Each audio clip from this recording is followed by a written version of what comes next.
La meta de convertir a una de las metrópolis más grandes y pobladas del mundo en un espacio verde, seguro y resiliente marcó la gestión de Marcelo Ebrard, ex jefe de gobierno de la Ciudad de México y reconocido como campeón de la campaña mundial Desarrollando Ciudades Resilientes. Mi ciudad se está preparando, quien ha tenido la atención de recibirnos hoy para compartir a detalle logros, retos y visión personal en torno a la construcción de la resiliencia. Señor Ebrard, muchísimas gracias. Hola, ¿qué tal? Bienvenidos a la ciudad. Contextualízame un poquito en cuanto a Ciudad de México. Además de terremotos, ¿qué otros riesgos urbanos estamos enfrentando? Yo creo, mira, la ciudad tiene el riesgo sísmico que ya mencionaste. El último gran sismo fue el de 85. Tenemos muy cerca un volcán activo, que es el Popocatépetl. No pretendo que todo el mundo lo repita, pero está muy cerca. Tenemos el impacto del cambio climático, que en síntesis, esta ciudad se construyó en un lago a una gran altitud.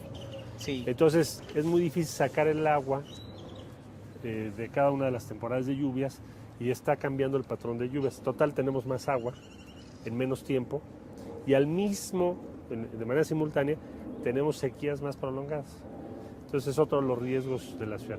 Finalmente, y el otro riesgo es que con tantos problemas que puede tener una ciudad tan grande, pierdas la confianza en ti mismo y en tu futuro. Es una ciudad muy demandante, que además habría que especificar la Ciudad de México, pero que también el área metropolitana que la rodea, pues tiene Esto es un interacción. experimento. Es un experimento. La ciudad es un experimento, ¿en qué sentido? No solo por cuanto a la altura que ya dije, sino por el tamaño. Tienes 9 millones propiamente en lo que es la ciudad, pero en las zonas circunvecina inmediata es un continuo urbano de otros 12, 13 millones. Entonces, el conglomerado final, pues imagínate, ¿de qué tamaño estamos hablando? Estamos hablando de 22, un poquito más, 22 millones de personas. Que se mueven indistintamente. En un valle que tal vez no llegue al 1% del territorio del país. Claro. Ahora, menciona el terremoto de la Ciudad de México como el último gran terremoto. En aquel entonces, Marcelo Ebrard tenía unos 26 años. ¿Cómo empezó a involucrarse en esta agenda pública a partir del terremoto, si es que eso tuvo alguna determinación? Mira, el sismo de 85 fue una debacle en la ciudad, sí, fue una gran destrucción. Yo entonces era un jefe de unidad. Jefe de unidad en México es una posición muy modesta en el gobierno. Y fuimos llamados, como otros jóvenes y compañeros, al programa de reconstrucción. La ciudad hizo una reconstrucción física enorme de viviendas en el primer año, enseguida del sismo. Se hicieron 40,000 viviendas, se trabajaron 5,000 frentes distintos y me tocó participar en todo ese esfuerzo con otros compañeros. De manera que ahí fue donde hice contacto, pude ver muchísimas cosas que tienen que ver con cómo te puedes preparar frente a un riesgo y qué debes hacer una vez que tienes una emergencia. Aprendimos mucho de aquella experiencia del año 85.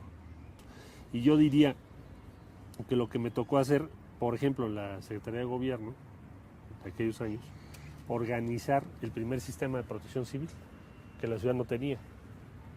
Te hablo del año 91, 92 y 93. Así como organizar la capacidad de respuesta. Y finalmente ya en el gobierno de la ciudad pues ya pude organizarlo como pensaba yo que se debía hacer y coincidió mucho y tuve la fortuna de tener el respaldo de la Organización de las Naciones Unidas. Ya una vez como jefe de gobierno, Sí. no me voy al 2006, Sí. y cuando Marcelo Ebrard viene en un tercer periodo del partido en el gobierno y con amplio margen, entiendo 20% de ventaja, sí. ¿Cómo fue integrando los temas de reducción de riesgo de desastres o construcción de resiliencia? Bueno, se creó en primer lugar una secretaría en el gabinete responsable de coordinar lo que aquí denominamos protección civil, íntimamente vinculado a lo que en la comunidad internacional se ha venido desarrollando respecto al concepto de resiliencia. Bueno, ahí empezamos la construcción. Primero tienes que tener una instancia de coordinación, que tenga la capacidad y el peso para que no sea un tema marginal, porque la tendencia que tenemos en los gobiernos complejos de ciudades es que te absorbe demasiado lo urgente. Lo urgente es lo de hoy. Apagar fuegos. Casi no tienes tiempo de pensar qué va a ocurrir dentro de 2, 3, 4, 5, 10 o 20 años. Entonces, yo me ha tocado vivir muchas experiencias en el gobierno de la ciudad y ver cómo los temas relativos, por ejemplo, a resiliencia, pueden ser desplazados fácilmente. Segundo, organizar un gabinete. ¿Por qué? La resiliencia es un tema transversal. No es la tarea de un área del gobierno. Es la tarea de todo el gobierno, de todas las instancias del Poder Ejecutivo, en este caso, que es la alcaldía o la jefatura de gobierno del Distrito Federal.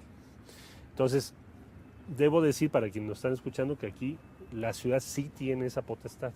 Hay ciudades que no lo tienen a nivel mundial. Hay diferentes modelos. El modelo de la Ciudad de México es la policía depende del jefe de gobierno, la investigación de los delitos también, todo lo que es la reacción frente a una emergencia también depende del jefe de gobierno.